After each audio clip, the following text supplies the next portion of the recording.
नमस्कार, आप देख रहे हैं अंजन गांव सुरजी न्यूज और मैं हूं आपके साथ खुशी।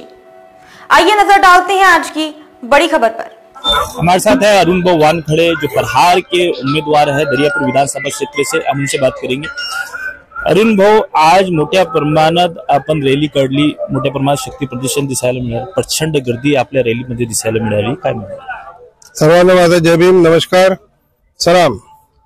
आज म्हणजे विधानसभा 24चा रणसंग्रामाचा शेवटचा दिवस आहे। 5 तारखेला 5 वाजता आता रणसंग्राम संपेल। त्यामुळे आमचे जे कार्यकर्ते होते आणि वोटर्स होते, मतदार, त्या सर्वांनी आज शक्ती प्रदर्शन करून दाखवलं की प्रहार ही सर्व जनमानस सामान्यांची प्रहार आहे आणि याचं चिन्ह बॅट आहे। या बॅटीनं लोकांच्या ज्या काही सामान्य लोकांच्या नागरिकांच्या समस्या असतील त्या सर्व समस्या टोलवण्याची ताकद या प्रहारच्या बॅटमध्ये आहे आणि त्याच्यासाठी हे आमच्या बॅटचं आणि प्रहारचं शक्ती प्रदर्शन होतं। आमचा बॉल बाउंड्रीच्या बाहेरच जाणार आहे चौका। आज से प्रचार रुक जाएगा, मतदाताओं से क्या अपील करना चाहिए? मेरी मतदाता से यही विनंती है कि भाई मेरा 4 नंबर का बटन है, बैट ये हमारी निशानी है। हमारा नेता है बच्चू कडू और ये हमारा नेता एक ही नेता है कि जो विधानसभा में शेतकरी और गोर गरीब के लिए, अपंग के लिए आवाज उठाता है।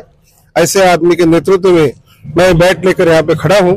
मेरे सब मतदाताओं से विनंती है, आज तक आपने कांग्रेस को देख लिया, आज तक आपने बीजेपी को देख लिया, शिवसेना को देख लिया, राष्ट्रवादी को देख लिया, अभी इस बार जरा प्रहार को चांस देके देखो। आज रॅली होती, प्रचंड गर्दी होती, चांगला प्रतिसाद दिसायला मिळाला, काय? आज विधानसभा 24चा प्रचाराचा शेवटचा दिवस होता। प्रचंड रॅली या ठिकाणी काढण्यात आली होती। आज या ठिकाणी जी जनसंख्या उपस्थित आहे त्यावरून मला असं वाटते की प्रहार जनशक्ती पक्षाचे बच्चू भाऊंनी उभे केलेले जे उमेदवार आहेत अरुण भाऊ वानखळे हे प्रचंड बहुमताने निवडून येतील आणि मतदार सुद्धा खऱ्या अर्थाने बच्चू भाऊच्या पाठीशी उभे राहून शेतकरी, शेतमजूर, दिव्यांग, कामगार यांचा जो नेता आहे बच्चू भाऊ यांच्या अरुण भाऊच्या रूपाने सर्व त्यांच्या पाठीशी उभे राहून प्रचंड बहुमताने मतदारांना निवडून दिला अशी मी अपेक्षा सिद्दीक भाई, कुछ बोलना चाहेंगे आप? मैं सभी मुस्लिम भाइयों से और सभी जनता से गुजारिश करता हूं कि ज्यादा से ज्यादा बैट 4 नंबर का बटन दबा के बैट को चुन के दो।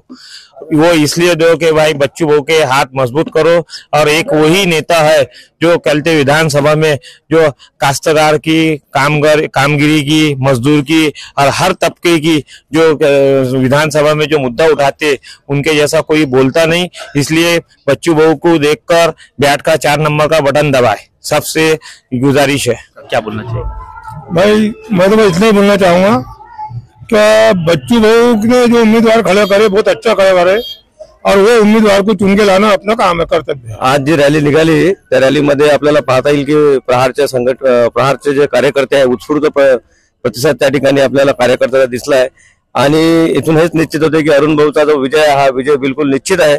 सर्व सामान्य गोरगरिबांचे उमेदवार आहेत ते आणि त्यांना ग्रामीण भागातून तसेच शहरी भागातून भरभरून मतदान भेटेल असं आम्हाला या प्रचारादरम्यान लक्षात आलेलं आहे। दर्यापूर मध्ये आपण स्थानिक दर्यापूरचे आहे, दर्यापूर मध्ये कसा प्रतिसाद? दर्यापूर मध्ये काल आम्ही फिरत असताना भक्कम प्रतिसाद मिळाला। आम्ही जे काही सर्कल फिरलो ग्रामीणचे लोकांनी स्वतःहून आमचं स्वागत केलं, स्वतःहून लोक जमा झाले आणि त्यांनी ऍक्च्युअली प्रचाराची धुराच त्यांनी स्वतःच्या हातात घेतली होती आणि त्यांनी आश्वस्त केलं आम्हाला की यावेळेस आम्ही अरुण भाऊला भरभरून मतं देऊ आणि अरुण भाऊला या ठिकाणी आम्ही विधानसभेत पाठवू। खबरों में अब तक के लिए बस इतना ही, फिर होगी आपसे मुलाकात ऐसी ही एक और बड़ी खबर के साथ। तब तक के लिए नमस्कार और बने रहिए अंजन गांव सुरजी न्यूज में। लेटेस्ट अपडेट्स पाने के लिए हमारे चैनल अंजन गांव सुरजी न्यूज को सब्सक्राइब करें और तुरंत नोटिफिकेशन पाने के लिए बेल आइकन प्रेस करें।